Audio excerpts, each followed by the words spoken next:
So what you're looking at is the Kinki Studio EX-M1 Plus integrated amplifier. It retails for nearly $2,900 US, and I got to admit, it's very easy on the eyes. So yeah, let's talk about it.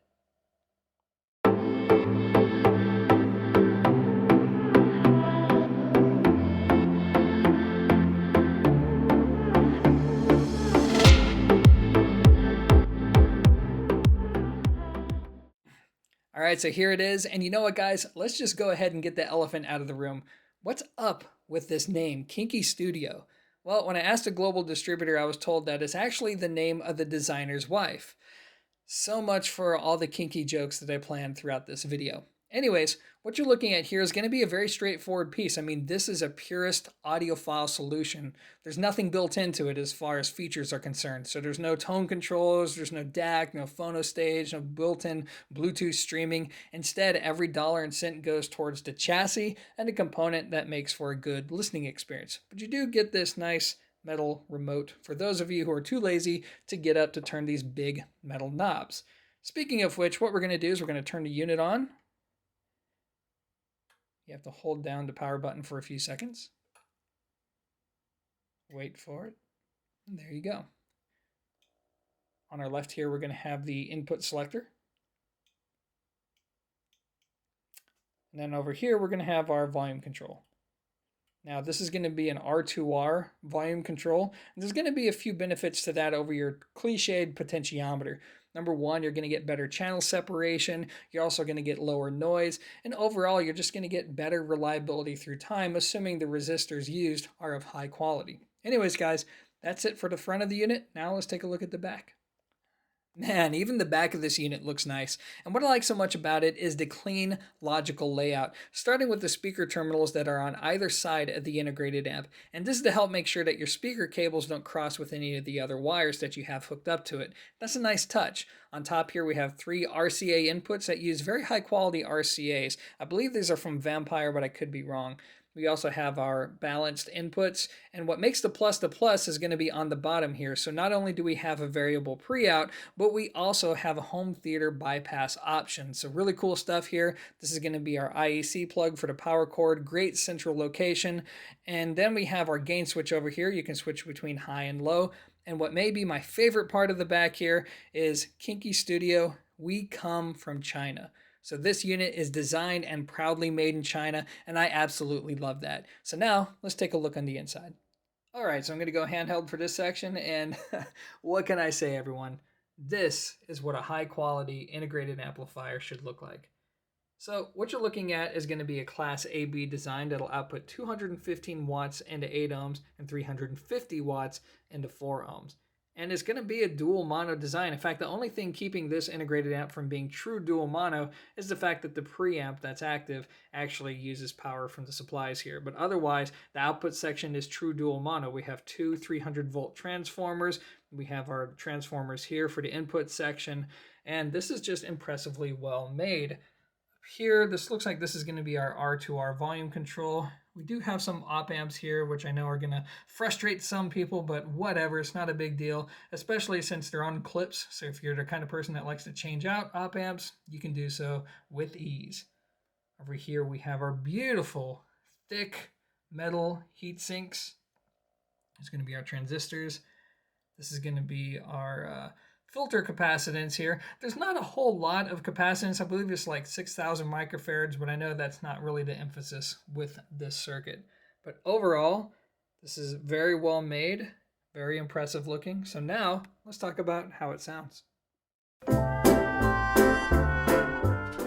Okay, so when it comes to raw performance, this integrated amplifier is all about speed, effortless detail retrieval, good dynamics for something of this size, good power, and a low noise floor. It's not for somebody who's looking for this warm and romantic presentation. Instead, it's for somebody who values transparency, somebody who says, hey, I have my music and I want to experience the recordings for what they truly are without the equipment coloring the sound too much. If that's you, then well, that's who the M1 Plus is geared towards. Now, first I want to focus on the low noise because that is one of the key aspects of its performance. And by low noise, this is what I mean. There's no transformer hum. When you connect this integrated amp to speakers, there's no noise coming from the speakers, and it's like the sound is just coming from this ink black background. I mean, there's just no noise whatsoever. And what this does is this allows all the subtle little details within the recordings that you listen to pop out as if they were always prominent within the mix. It's a pretty cool experience. It's almost like taking a dirty pane of glass and then cleaning it. If you've never experienced something like this before, that's what it's like. And this allows the manufacturer to give you pretty neutral voicing without having to spike things up here and there to give the impression of more detail. So it's pretty cool. And that leads me to the individual elements of his performance, starting with the treble. So as I just mentioned, because the noise floor is so low, they didn't have to spike up the treble. So the treble here is actually, I would go so far as to say, as neutral as I've heard for something at this price point. It's neither rolled off nor is it tilted up. Instead, what you get is really and truly the best of both worlds. If you have smooth sounding gear and or smooth sounding recordings, you're going to get a very easy to listen to presentation with all of that detail being present. While at the same time, it's not going to put a band-aid over poor recording. So if you want to listen to like Blink 182, then yeah, it's probably going to be an unpleasant listening experience. So it does ride that line between transparency and musicality. But overall, the top end is pretty neutral, and it's pretty much an input-output situation. Moving on to the mid-range. So the mid-range is interesting. When it comes to the tone of this integrated amplifier, I would say that it resides towards the cool side of neutral, and that's thanks in part to the mid-range, because the mid-range is recessed just a little bit. Now, there are going to be some benefits to this. When you recess the mid-range, not only does it give the sound a good bit of depth, but it also helps the sound to come across as very quick. And don't get me wrong, this is a very, very quick sounding integrated amplifier. If you listen to a lot of percussion, you're going to notice that there is no lag whatsoever in its delivery. In fact, if you have very quick sounding speakers, it is just amazing as to how quick and how revealing the mid-range can be. Yes, the mid-range is going to be a little bit thin sounding, and you're going to notice that with vocalists, but the trade-off is that, my God, it just doesn't miss a thing. Now, moving on to the bass. The bass, much like the mid-range, is all about control. It's going to be strong, it's going to be very tight and clean. In fact, if you're coming from equipment that has more growl to it and less precision, then you may think that the bass is just a little bit dry, but once you get used to it, it's very easy to get addicted to very quick, powerful, tuneful bass. So the bass, very good. Now let's move on to dynamics. Dynamics is going to be good for something of this size. I think what's so special about this integrated amp is that at low volumes, not only does it sound very good and well put together, even when the unit's barely on, it also sounds very dynamic at all listening levels. Whether, again, it's barely on or whether you're really digging into the volume, it handles dynamics very well. It can transfer a lot of energy and then stop on a dime. It's very good. Now, when it comes to imaging, imaging is interesting. On one hand, if your speakers are capable of laying down a wide soundstage, that's what you're going to get. And it also does an excellent job of placing instruments within that soundstage, even when the music is very complex. So if you listen to, say, full-scale orchestral pieces, you're going to really love how this really separates all of the different instruments that are occurring within the recording. However, when it comes to focus in between both speakers, I would say there are other pieces that do that a little bit better at this price point, but overall, it's pretty good. Now, let's move on to, the listening experience. So overall, the listening experience can be kind of polarizing because what you take away from this unit really depends on what you connect to it. And that, of course, leads me to some of the caveats. Okay, so maybe I didn't talk about the music listening experience too much, but here's why. I've come to find that whenever you come across a component that has a very distinct way of doing things, like the M1 Plus does, well, this results in a polarizing listening experience. For example, when I connected the Buchardt Audio S400s up to this integrated amplifier, I found that it was a great match. The Buchardts have a very strong, full sound to them that could benefit from a little bit of precision, power, and control. So when you put it all together, it's the best of both worlds. You get fullness with precision, with detail, it's all good. However, in the same exact setup, changing nothing but the speakers, when I swapped out the Buchardts for the Totem Acoustic Sky, I ran into a completely opposite situation because the Sky already has thin mid-range. It doesn't need any help with precision or speed. It's already quick enough. So when you put the two together, what you're met with is this thin, dry-sounding presentation. Don't get me wrong, it's very detailed with great imaging, but there was nothing musical about it. So the musical experience, I've come to find, depends on not only your personal taste, but what you connect this integrated amplifier to. When you connect connect it to something that's warm sounding and or something that could benefit from power and control, it can be a very musical experience regardless of the kind of music that you listen to. However, if you connect it to something that's already forward and thin sounding and doesn't really need a whole lot of help with precision, then you can run into just the opposite scenario. So it's hard for me to say who's going to love it and who won't, but this has just been my experience so far. Other caveats are just minor quibbles, like the volume knobs are just a little bit weak. The text on the back of the unit whenever you're connecting things together, I wish that they thought about printing the text to where you can actually read it when you're looking at it from the top. That would be pretty convenient, but other than that, I don't really have too many complaints, and that leads me to my final thoughts.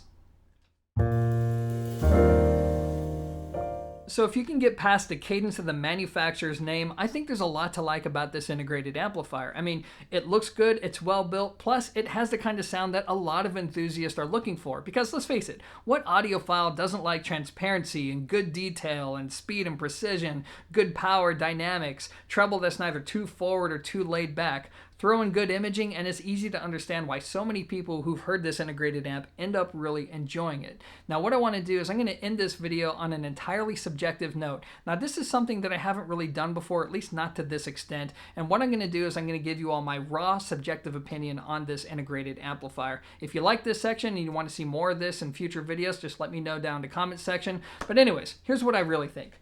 I actually enjoy this integrated amplifier a lot more than I thought I would, because normally, I admit, I'm not a fan of components that sound accurate, because to me, while it may sound electronically accurate, it doesn't sound anything like real music. And this integrated amplifier, especially in the right gear, it's enjoyable. There's this natural ebb and flow to it that's really hard to articulate, but I think what it really boils down to is the way that it naturally reveals detail. It doesn't come out in a forceful way, and I really appreciate that. Couple that with all the other strengths that I spoke about in this review, and it's a difficult unit not to like. Now, my major complaint about it is going to be the upper mid-range. I wish it was fuller. I wish there was a little bit more body and density to the sound, particularly in the mid-range, because if it had that, honestly, this would be one of my favorite integrated amplifiers for the money, hands down. But anyways, that's going to be my take on this integrated amplifier. At the end of this video, I'm going to compare it to the Parasound Halo Hint 6 integrated. But if you've reached the finish line, and this is going to be where you call it quits, then thanks for watching, and until next time, peace. Alright, so for this comparison, what I'm going to do is I'm going to take the Kinki Studio EX-M1 Plus and I'm going to compare it to the Parasound Halo Hint 6 integrated amplifier. And this is really going to be a story about the purest audiophile piece against the full-featured audiophile piece. Now, both retail for around the same price point. The Parasound Halo Hint 6 retails for $3,000, whereas the Kinki retails for $2,900. Now, there's going to be a little bit of a difference in terms of power output. The Parasound will output 160 watts into 8 ohms and 240 watts into 4 ohms, if I remember correctly, whereas the Kinki will output 215 watts into 8 ohms and 350 watts into 4 ohms. And the big question is, how did they compare? Because one would think that this is just going to be a complete slaughter, that the Kinki is just going to run away with it.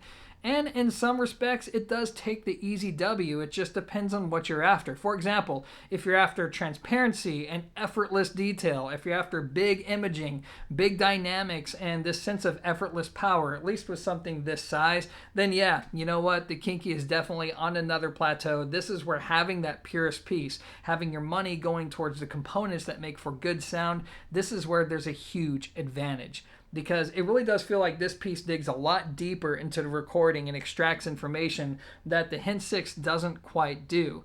This also has better performance at lower listening volumes than the Halo, and overall, it's objectively the better sounding unit. But it's not like the Halo Hint 6 doesn't have something going for it as well. There's actually a few things that I will say is a little bit better than the Kinki, starting with, well, number one, the presentation's just a little bit more balanced. The Kinki, as I mentioned earlier in this video, has this dip in the mid-range, a dip that the Hint 6 does not have, meaning that the Hint 6 actually has this fuller sounding mid-range. There's more density to the sound. So if that's important to you, you may automatically prefer the sound of the Hint 6 regardless of all the other technical things that the Kinki will do better. Plus, this has a little bit more of a laid-back presentation. Not that the Kinki is very forward in any way, it's just the Hint 6 seems a little bit more chill. And plus, when it comes to imaging, even though it doesn't lay down the same soundstage in terms of width, the focus in between everything is actually more centered with the Parasound than with the Kinki.